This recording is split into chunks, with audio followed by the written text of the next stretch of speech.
Yo, E-Man, what's happening, man? I just wanted to send you a video. And now listen, man. I wanted to talk about, like, like, the topic where you touched on with Boogie. And, man, I felt real sorry for that man, yo. To, build his whole network, his whole system, and then, oh, man. Man, that is pretty rough. But, listen. I remember there was a point in time where, we used to go to church camp, right? So hear me out. I want you to hear me out, right? We used to go to church camp. And, during church camp, it was what would you call it again? It was a co-ed church camp where, you'd have the girls' dorm and you'd have the boys' dorm. And basically, at the end of the week, we would choose, a girl, ask her out to the banquet. Because at the end of every week at church camp, you would have a banquet. Church camp was just like only for 1 week in the summer. On this particular church camp, I think it was 2003. My best friend and I, and it was a bunch of people. But anyway, we went to church camp. And there's this guy. His name was Jamin. And Boogie reminds me so much about Jamin. And I'm going to tell you the reason why Boogie reminds me so much about Jamin. Jamin was so unattractive. He was like, I don't know what to call it, man.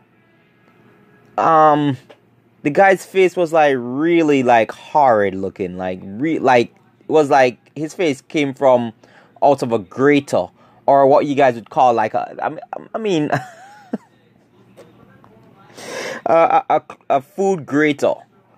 And basically, we knew for a fact that Jamin, would have problems with the girls.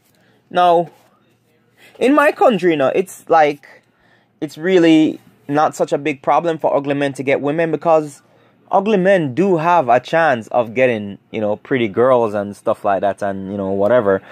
And, sometimes we say, if he's really good with his lyrics, he can get a pretty girl.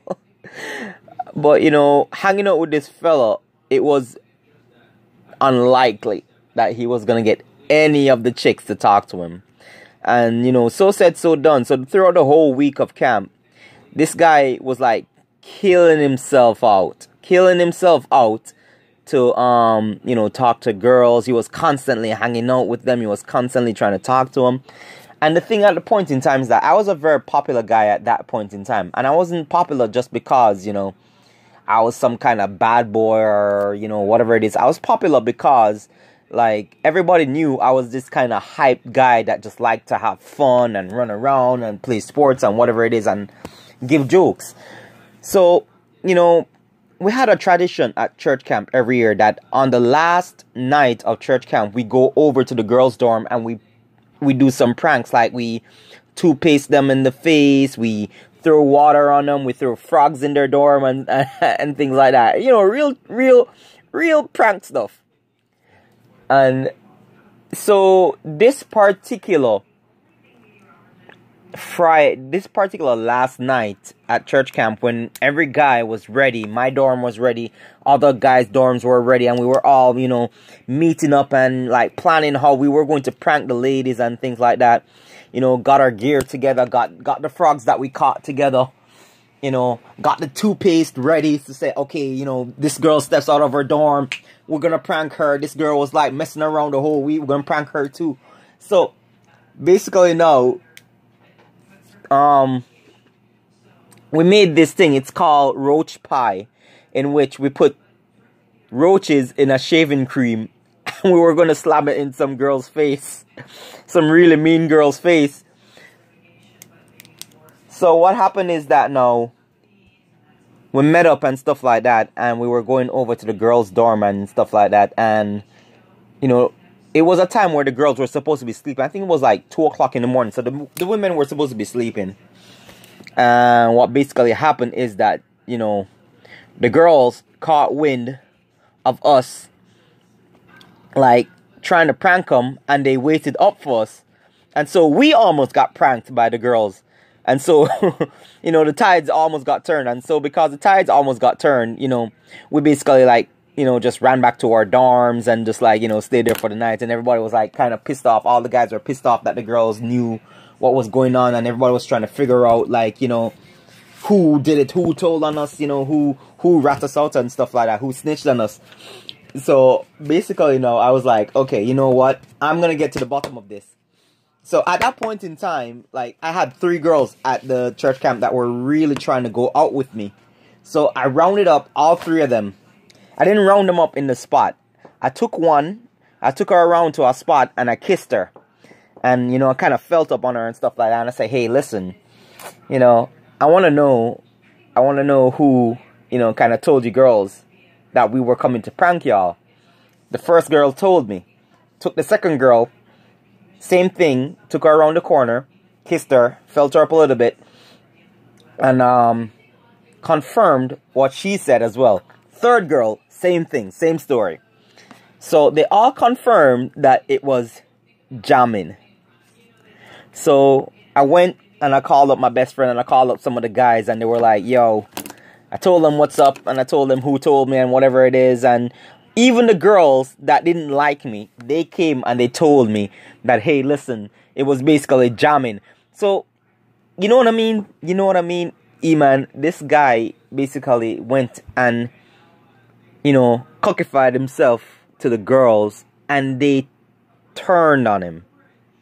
They literally turned on him. Right? You know what I mean? They threw the guy under the bus immediately. So anyway, we found him and stuff like that, and he was just like, you know, he was walking. He had just come out of the shower and stuff like that, and he was walking with his gear and stuff like that, and we took our roach pies and we slammed it in his face. Yo, man, oh my god. Yo, man, that was like the funniest thing, because my best friend, after I slammed one of the roach pies in his face, my best friend ran up, and while the guy was opening his mouth to curse at us, my best friend just slammed the pie right in his mouth. So, you know, a good portion of that pie got into his mouth. So anyway, I mean, Boogie, you know, Boogie kind of reminds me of that guy, where he is so desperate just to even have a girl talk to him. And the problem with this is just that these people, either they cannot be reasoned with.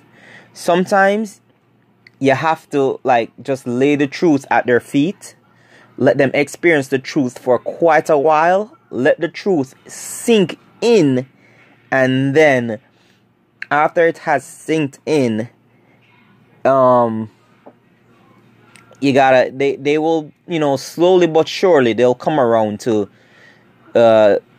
how they behave and, you know, what's wrong with how they behave. But it's not something that, like, I really even venture in. I don't talk to these guys when I realize that they're like desperate for attention from women, or they're cockeyed, or they're a simp. You understand? I leave simps alone. I think simps are just really misguided people. I think, you know, when I was younger, I guess I was a simp. I was a simp all the way up to the age of 17. You know, that changed after 17. That changed because of, you know, I got a lot of attention my way. You know, I became handsome. I realized I was a very handsome guy, and I realized that a lot of women wanted to be with me, regardless of if I wanted to be with them or not. So I guess, you know, my simp days were done. I get, you know, from the age of 14 to 17, I used to want to please girls as best as I could, because, you know, whatever. I thought that was the way it was. My dad didn't teach me any better. My dad didn't spend the time to, you know, and my parents are married. You know what I mean? My parents are married, and my dad didn't teach me anything about women until, you know, my first heartbreak. Anyway, E-man, this is the Jamaican Coolie. I'm out.